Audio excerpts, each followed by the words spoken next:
All right, on to the next pile. Like I said, I've got some that I gotta restack thanks to the squirrels. Probably my stacking too. I don't get real picky with it, so I'm gonna get to it.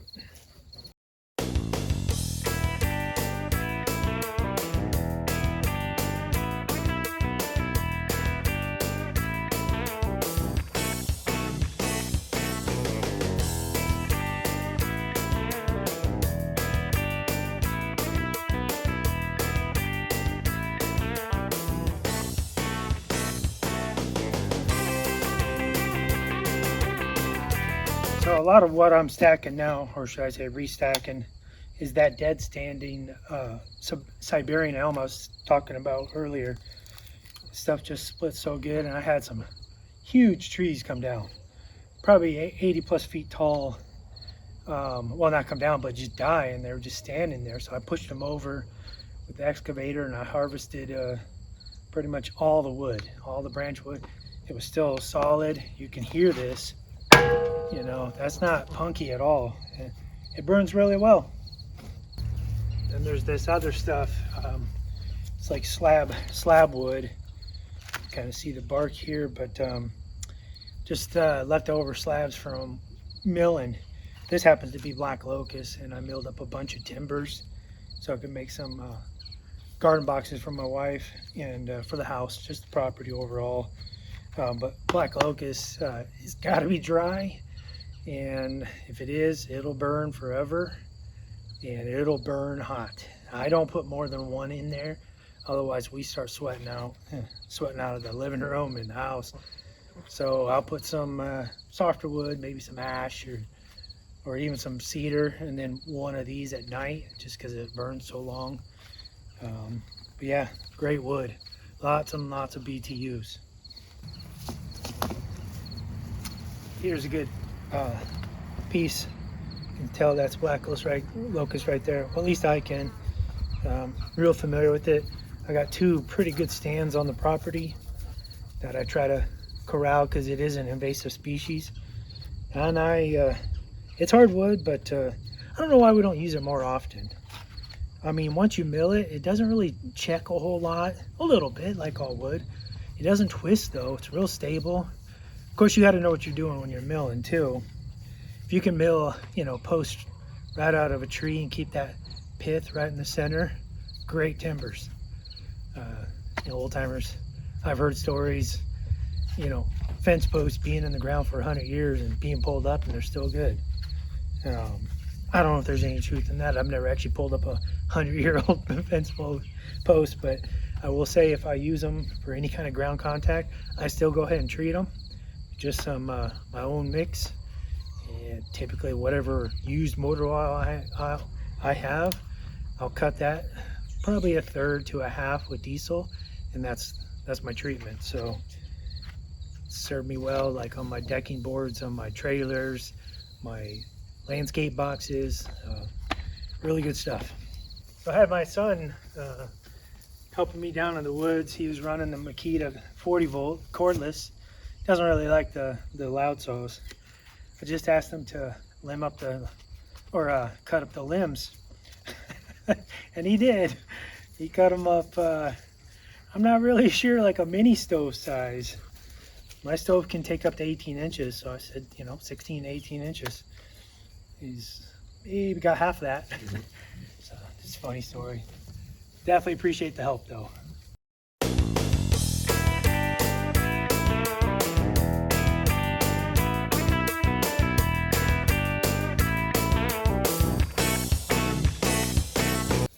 All right, I'm gonna start working at this old white oak here.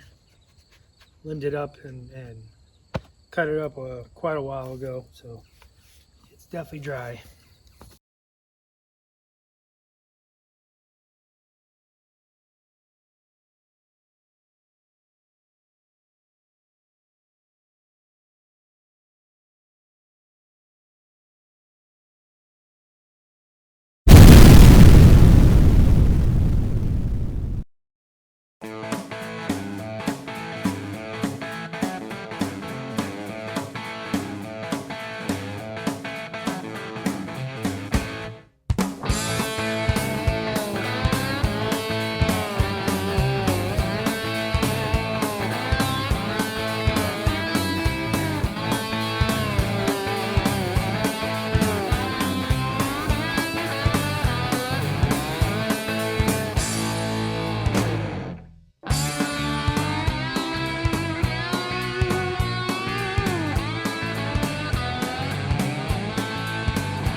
little bit about this tree is found it down in the woods. I really don't know what pushed it over, but it had been sitting there for a while. All the bark was gone.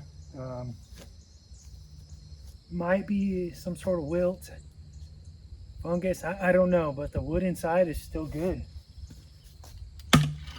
You can tell that by just how solid it is when I go to split it and, you know, put a sharp point in there. It's catching it.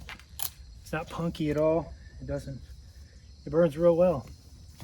Neighbor once told me that a lot of the red oaks got taken out by some disease that came through. So I'm inclined to think or believe that this was just a windfall. Just like the most recent white oak. Now that got pushed over by the wind, but it did have some rot on the inside. I honestly think that was just old age, because it's a very big old tree. I'm going to count the rings one of these days, but it's at least 100 years old. That's pretty old for around here. We don't get 100 inches of rain like the Pacific Northwest, so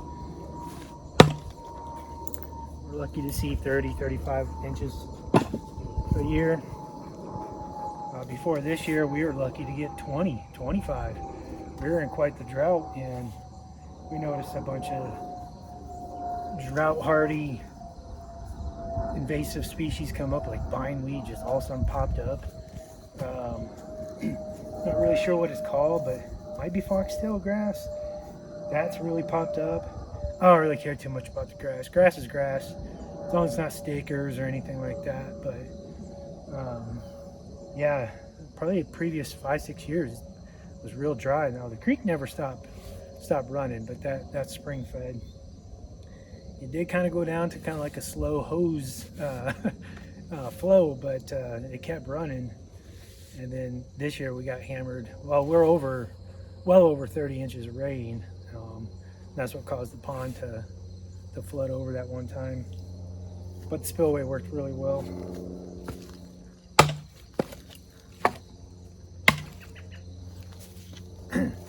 So yeah, I mean, I wasn't going to just let this white oak go to waste laying on the forest floor. I still have the big trunk that I'm going to mill up some stuff, projects, kind of up off the ground. Really on these 6x6s that I had left over from milling up some black locusts. So, see, that's hard.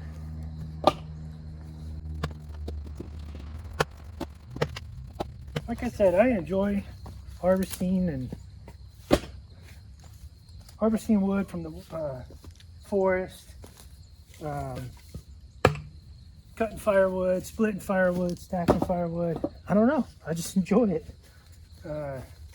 Cleans up my woods without destroying any kind of habitat. I mean, these are large trees. I do have small habitats down there where I left some of the branches and stuff. And we do have a lot of wildlife. We only have 22 acres, but it's abundant. Might actually put another split on that one. But you know, I post wildlife vids. In my neck of the woods, you know, we don't have predators per se, large game predators anyways. We certainly have coyotes. I got 2 of my chickens once. Well, one coyote got it. The coyote is no longer with us. And now that we put the pond in,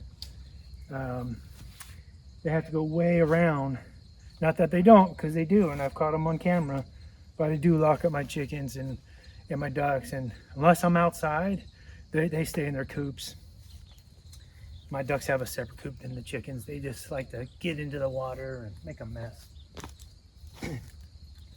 So, yeah, we have small predators. But I've heard rumblings of some cougar sightings. but I haven't caught any on camera or seen any in person. Coyotes are the main threat to the livestock anyway. That one's still kind of big too. Of course, we have deer, abundant deer. And wild turkey, ton of wild turkey. You'll see those on my videos. They just look so stress-free too when they're foraging on our property.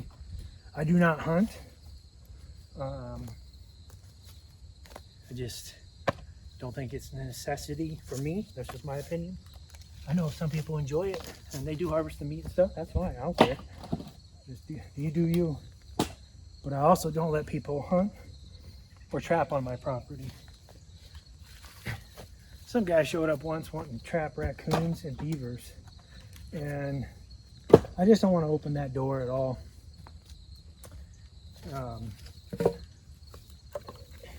This was quite some time ago, but I think they all got the hint because they stopped coming around. At the time I had 2 dogs, little kids. Just didn't want any curiosity to get them with the traps and stuff, so I just said no.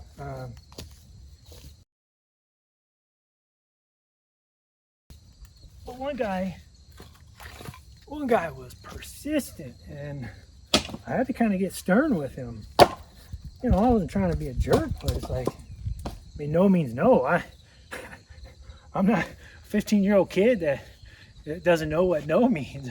When I say no, I mean no. And, you know, you're not going to convince me otherwise.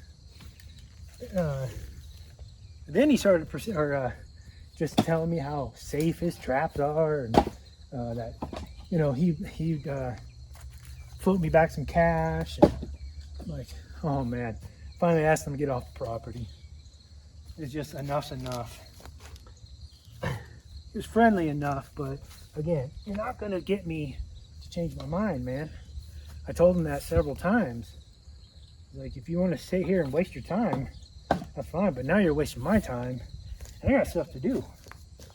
So he finally got the hint, but mind you, for a few weeks after that, I'd go hiking in the woods and stuff to make sure he didn't, you know, come out here and set some traps, and you know, but I think for the most part, well, you know, he respected my decision and he moved on.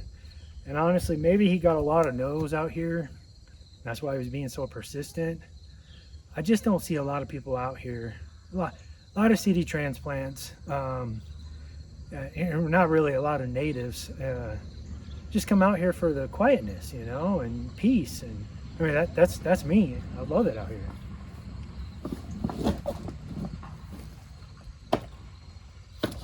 I love living in the city back in the day, but that's not for me no more.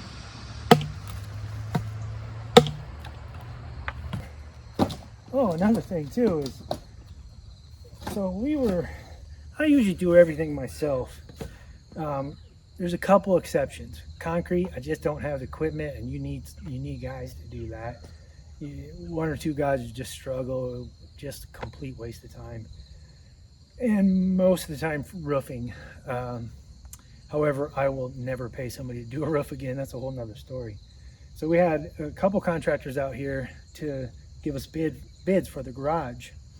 And one of the contractors proceeded to tell me, oh, you know, it's beautiful out here. And he told me that big city slickers like from Chicago and New York, and they would pay thousands of dollars to lease and have rights to my land for hunting purposes.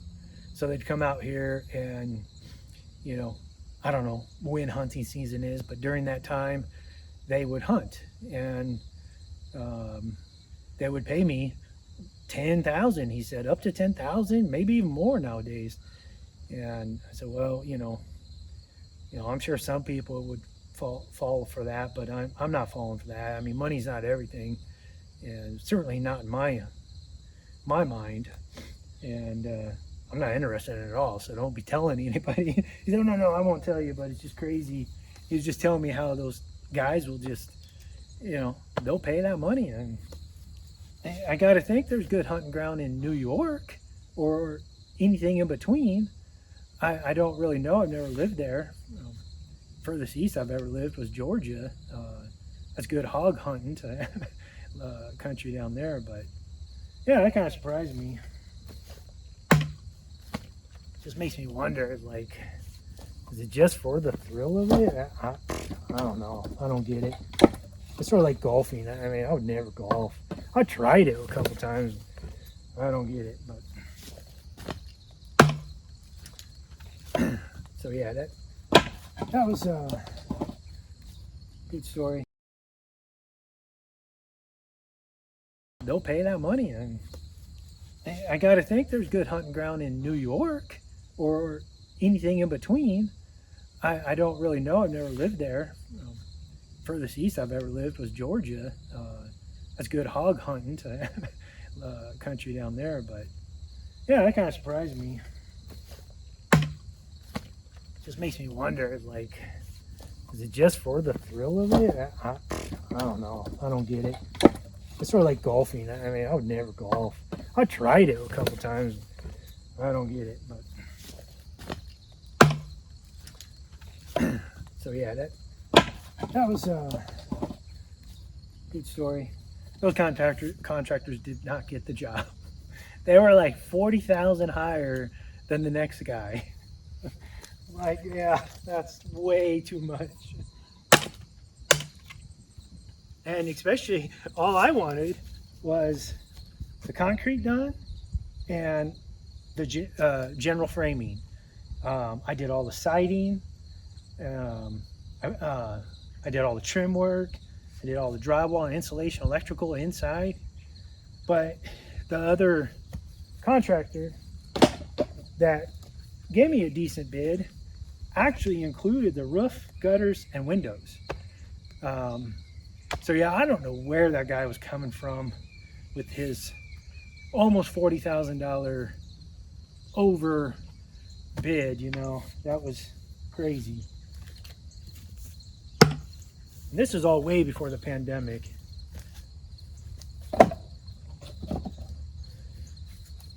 So anyways, get this done.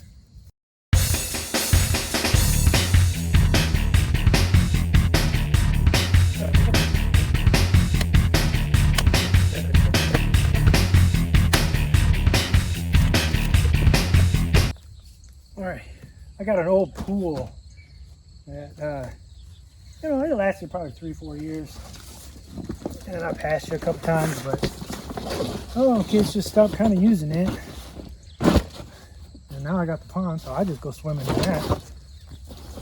Because I use way more than the kids, but this old, I didn't want to just put this in the landfill. So this old pool makes a good tarp. Kind of heavy, a little hard to work with it from time to time,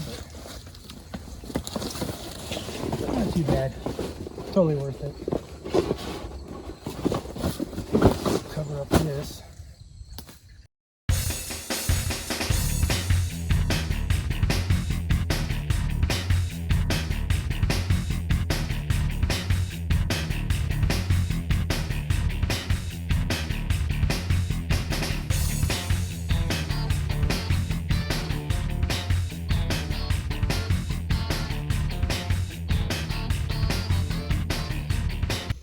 All right, guess more splitting. Oh, bring it back.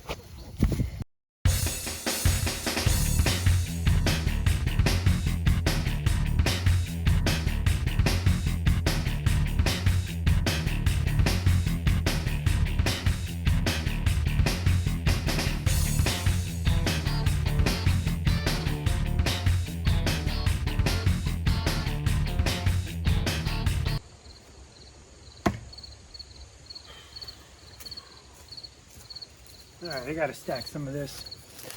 Turn you over here.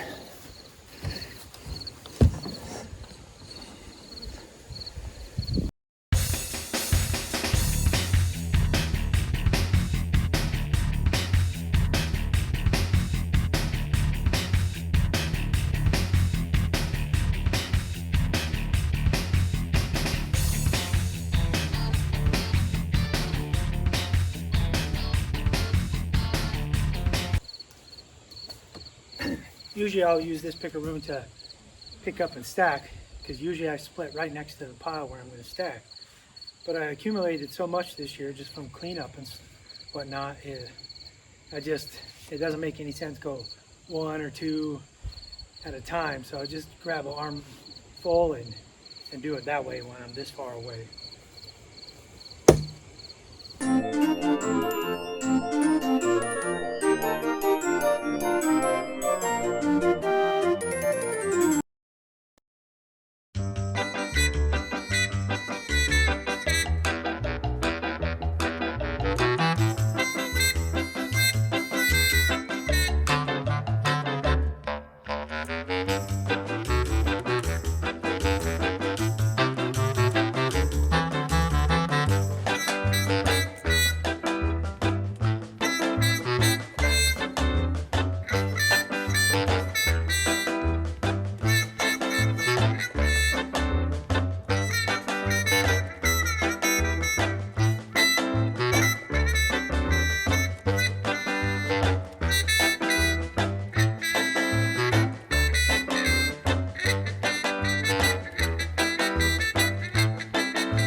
Got too many branches in it.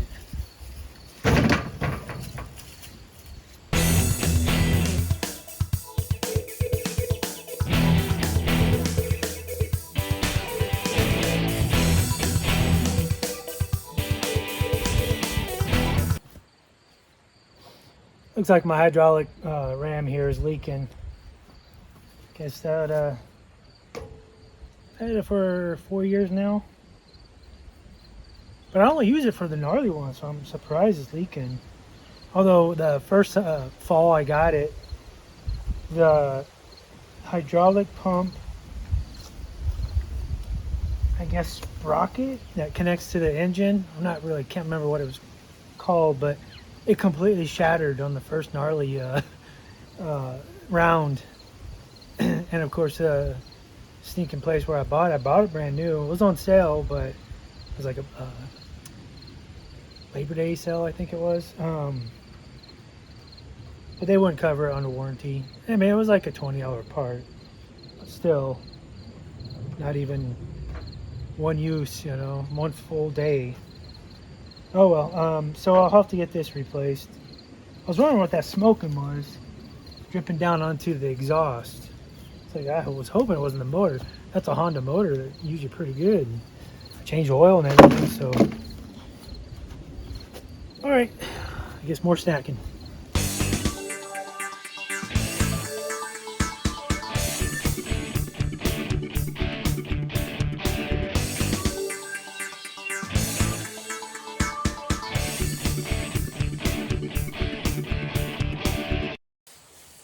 This part of my property kind of slopes that way, so it's kind of crazy. I'll stack them straight up or even kind of towards the back.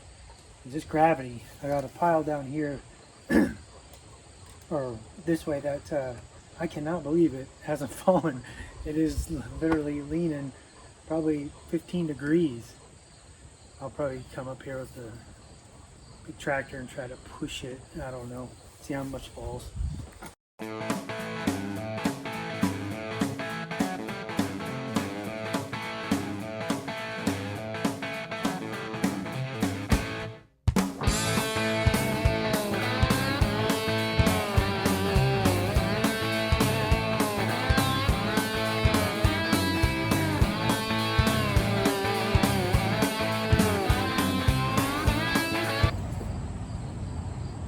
pretty much it, all the rounds. Much of this stuff is good for kindling. I will come back and throw it all in a bucket. So not too bad for a day's work. I'll show you how much wood I got. So still have to cut this up into rounds, and I'll split it what needs to be split. But honestly, well, let me start up here.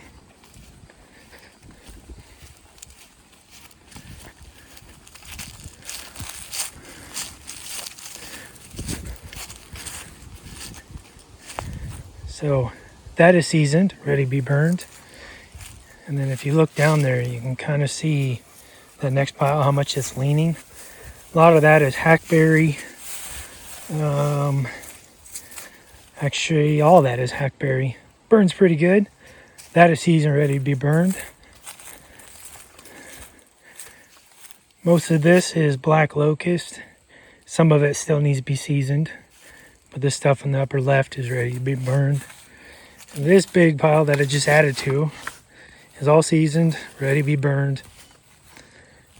Stuff behind the pallet is black locust cut-offs from milling, so definitely ready to be burned. All the stuff under the tarp is ready to be burned.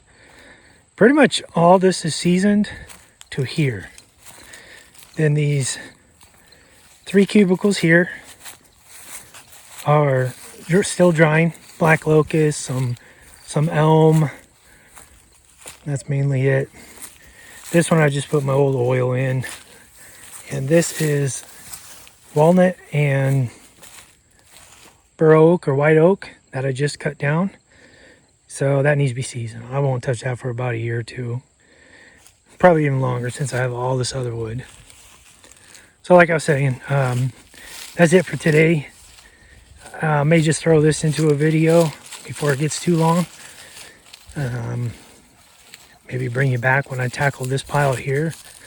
Tonight though, I'm probably going to do some milling. So I'll record that too and throw that up as a video.